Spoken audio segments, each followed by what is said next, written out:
Maybe two quick things. My ADD is working overtime right now. Jim and Lois, welcome home. We've missed you. Thank you for being here.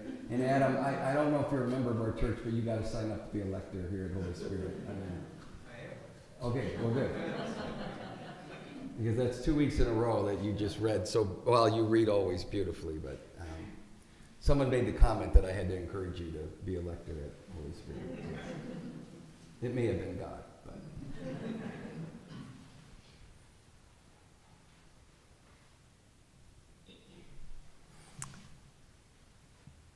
This gospel is a gospel that changed my life. It's one of my favorites, obviously, because of that. But on January 1st, 1974, which is just a couple years ago, I realized I was a junior in high school, and I was with a group of people, and they were all praying. And I realized very quickly that my Catholic faith sort of failed me. Because I could tell that these people knew how to pray in a way that I was never instructed. I mean, I was praying the Our Father and the Hail Mary, Glory Be, and sometimes I was praying the Angel of God prayer. And they were really praying. I mean, really praying. And I can just remember saying, Lord, wow, they're people of great prayer, and I want to pray like that. I mean, I want to have what they have. And then my cousin read to me this passage. And it changed my life. It changed my life. Because what does Jesus say? And again, we always should be mindful who Jesus is talking to. He's talking to his disciples. And I know all week long we've been talking about prayer, and Jesus wants us to enter prayer in a deep way in Lent. And again, as I said the other day, it needs to be consistent. We need to be persistent, and we also need to have it personal. But what does Jesus say? He says something wonderful to them. Ask, and it will be given to you. Seek, and you will find. Knock, and the door will be open. For everyone who asks receives, and whoever seeks finds. And the one who knocks, the door will be open. So how are we to make sense of that today? When we know very, very well that we ask and it's not answered, we seek and we don't find, and we knock and the door's not open. How do we make sense of that?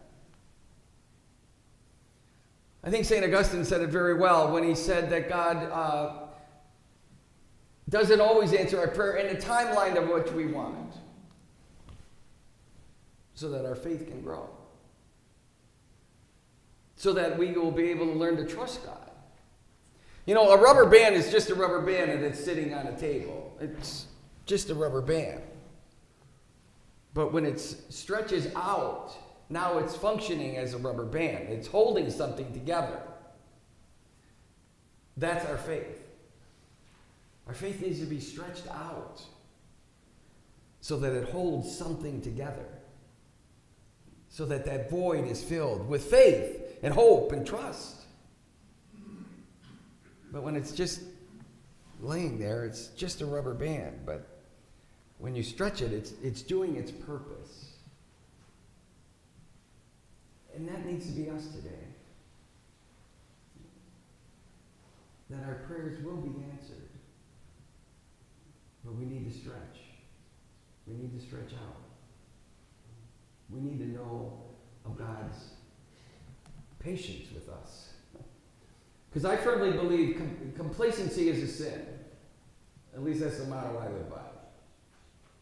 If I'm not moving forward, then I'm sinning. I mean, standing still in faith isn't an option for me. It may be for you, but not for me. God is always calling me to something greater every single day, as he is today, and tomorrow, and the next day. So let's allow our prayer to work for us today. Let's allow our prayer to be mindful of God's wonderful grace. Let's allow our prayer today to be mindful of God's providence and guidance. Because that's what he wants from us today in faith. So, oh happy Lent. Let us be people of great prayer this day.